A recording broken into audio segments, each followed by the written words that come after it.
శ్రీదత్త జయదత్త గురుదత్త. అంతేకాక శ్రీగురునికి సాయిబాబాకు సన్నిహితమైన పోలికలు ఎన్నో ఉన్నాయి. జన్మించిన క్షణం నుండి ఆ ఇద్దరికి తామెవరో తెలుసు. ఇద్దరు లోకాహితం కోసం అవతరించిన భగవత్స్వరూపులు అయినప్పటికీ సంప్రదాయాన్ని అనుసరించి ఇద్దరు బాహ్యంగా కూడా ఒక గురువును ఆశ్రయించారు.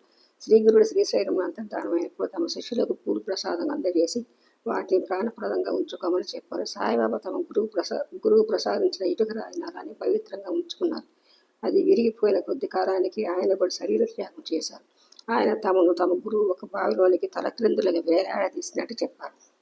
గురు చరిత్రలో దీపకుడు, ఉపమన్యుడు మొదలైన వారు చేసిన గురుసేవ విధానం అంతా ఒక వాక్యానికి వివరణ చెప్పవచ్చు. శ్రీగురుడు ఎంతో కాలం సన్యాశ్రమ ధర్మాన్ని అనుసరించి దేశ సంచారం చేస్తూ లోకల దృష్టి నుండి గుప్తంగా ఉండిపోయారు. ఒక నరసింహవాడిలోని 12 సంవత్సరంలో తపోనిష్ఠలో ఉన్నారు. శ్రీ సాయి కూడా షిరిడీలో వేప చెట్టు క్రింద ఉన్న భూగర్భంలో 12 సంవత్సరం ఉన్నారు. అందుండి బయటికి వచ్చాక కూడా సుమారు 30 సంవత్సరంలో గుప్తంగా పిచ్చి పాకీర్లో మాత్రమే జీవించారు. శ్రీ గురుడు తాము లోకానికి వెల్లడి కావలసిన సమయం వచ్చాకే గంధర్వపురం చేరి ప్రకటనమైనట్టు శ్రీ సాయి కూడా చివరి 23 సంవత్సరంలోనే వెల్లడయ్యారు. కాకుంటే సాయి నైష్ఠిక బ్రహ్మచారి కనుక యావత్ జీవితం తమ గురువు సన్నిధిలోనే ఉండిపోయారు. కేవలం ఆ గురువు ఆదేశించడం వల్లనే భక్తులందరూ ఉద్ధరించడానికి మొదట్లో ఆయన దేశ సంచారం చేశారని తెలవచ్చు.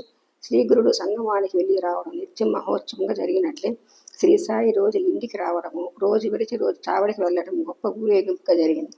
కొద్దిలో చెప్పాలంటే సాయి చరిత్ర గురుస్థానం వేప చెట్టు మూలం, నరసింహవాడి వంటి లెండి వలన సంగమం, ద్వారకామాయ గంధర్వపురం. ఈ మహానీయులిద్దరూ 16వ ఏటని బాహ్య ప్రపంచానికి అడుగు పెట్టారు. ఇద్దరు తమ భక్తులకు కవితాశక్తిని అనుగ్రహించి వారికి బిరుదులు కూడా ఇచ్చారు. శ్రీగురుడు ఒకరికి యోగీశ్వరని, మరొకరికి అవీశ్వరని బిరుదులిస్తే శ్రీ సాయి ఒకరికి దాసగాను అని, మరొకరికి హేమధ్వంత్ అని బిరుదులు ఇవ్వడమే కాక జగేశ్వర్ భీష్మకు కవితాధారణనిచ్చి సగుణోపాసన వ్యాయించుకున్నాడు. శ్రీగురుడు ఒక భక్తుడు అనుగ్రహించి అతని నుండి పూజలు అందుకున్నాడు. సాయి భక్తులందరి చేత సేవింపబడుతున్నాడు. ఇద్దరికి భిక్ష వృత్తి. ఇద్దరు కర్మఫలానికి, జన్మ పరంపరలకు ఎంతో ప్రాముఖ్యతనిచ్చారు. ఇలా ఆలోచించిన కొద్ది ఇంకెన్నో పోలికలు ఉద్భవిస్తాయి. కనుకనే శ్రీ సాయిబాబా జీవిత చరిత్ర, శ్రీ గురు చరిత్ర ఒకదానికొకటి వివరణం అని చెప్పాలి. ఆ రెండు ఒకే దత్తాత్రేయుని చరిత్ర వేరువేరు అధ్యాయాలు కనుక సాయి భక్తులందరికీ శ్రీ సాయిబాబా జీవిత చరిత్ర, శ్రీ గురు చరిత్ర, శ్రీ గురు గీతలు కలిసి ప్రస్థానత్రయం అనవచ్చు. ప్రస్థానత్రయం అంటే ఆ సనాతన ధర్మం అంతటికీ మూలమైన ఉపనిషత్తు, బ్రహ్మసూత్రాలు, భగవద్గీత. భగవంతుడు ఒక్కడే. ఒకప్పుడు ఆయన అనేక అవతరించినాడు. అట్టి సంకల్పమే మాయాశక్తి. దానివలన ఆయన ఈ విశ్వమంతా అయ్యాడు.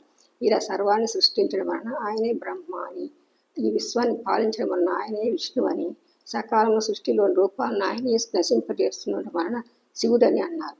ప్రతి కల్పాంతర ప్రళయానికి ముందు తరించకుండా ఉండిపోయిన జీవులు మరలా జన్మించి అనుభవం ద్వారా పూర్వకర్మ రహితం చేసుకుంటూ ఈసారి ధర్మబద్ధంగా జీవించడం వలన మరలా బద్దులు కాకుండా ఉండే అవకాశం ఇవ్వడానికి భగవంతుడు మళ్ళీ సృష్టి చేస్తుంటారు.